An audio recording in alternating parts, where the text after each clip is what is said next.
உலக தலைவர்கள் அனைவரும் உற்று நோக்கும் தலைவராக நரேந்திர மோடி இந்தியாவை ஆட்சி செய்து வருவதாக அமைச்சர் ராஜ்நாத் சிங் தெரிவித்தார்.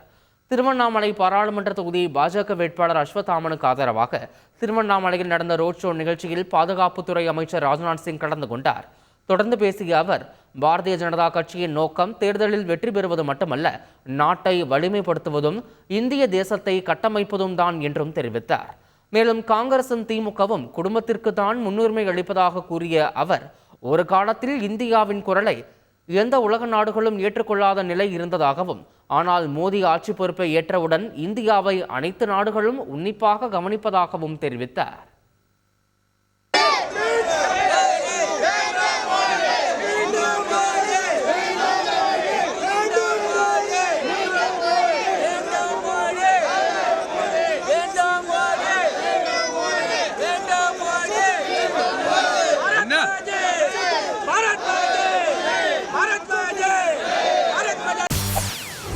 செய்திகளை உடனுக்குடன் தெரிந்து கொள்ள உடனே சப்ஸ்கிரைப் பண்ணுங்க.